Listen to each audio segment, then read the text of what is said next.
Hoxe poñemos o mandil para aprender dos mellores cociñeiros, hábitos e receitas saudables para os nosos maiores.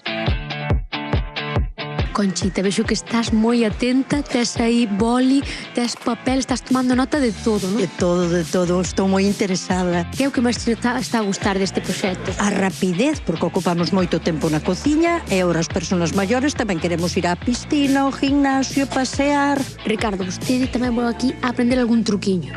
Temos que aprender dos millores, como todas as cousas, claro que podemos mellorar. Para aproveitar tamén, non? Porque ás veces claro, tiramos moita comida. Bastante. Sara, como comen os nosos maiores? Comen ben? Pódese mellorar? Pois mira, eu penso que nestes momentos, se comparamos coa poboación juvenil, poñerían a man no fogo en que eles comen un pouquiño mellor. Tamén teñen as recetas tradicionais de sempre, da horta, están acostumbrados, efectivamente, moito guiso, moita receita tradicional. Eu diría que mellor. A idea é de xente maior, pois que se queda sola, que non está acostumbrada a cociñar na casa, entón buscar recetiñas moi sencillas e fáciles e de aproveitamento tamén. Eu agora hai xente aquí que se cociñou durante toda a vida e pouco lle vas a enseñar, pero hai outra xente que, pois, polo que fora, quedou sola e sí que queda como perdido, como tal, e con poucas cousiñas, e abrindo a nevera e tal, enseñándolle un pouquiño a zafarse eles solos. E que facer de comer pa dous ou pa un sempre dá máis pereza que cando son máis que xa entras nunha dinámica distinta, non?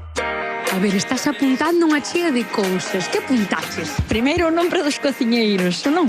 Entón despois apuntei aceite de bras, despois puxen huevos al plato. Ideas, non sabes? Chamou a atención o da nevera o arroz. Mira, tío, o arroz deixaba non tupper e ao mellor botaba unha semana e agora me estou asustando.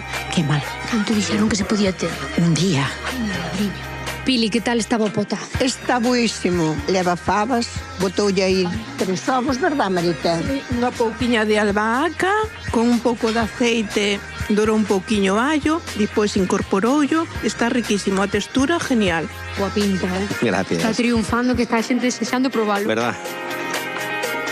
Necesitan recetas sinxelas, de aproveitamento para, pois, facer unha cousa rápida e nutritiva, basicamente. Cree que así vai a mellorar logo no que comemos, non? Cando chega a casa, pois haberá que facer... Algo en práctico. Claro. Tu sintires isto de poder preparar cousas saudables en pouco tempo.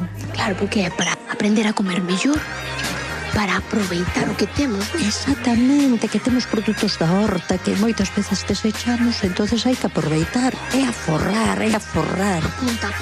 Hai que apuntar.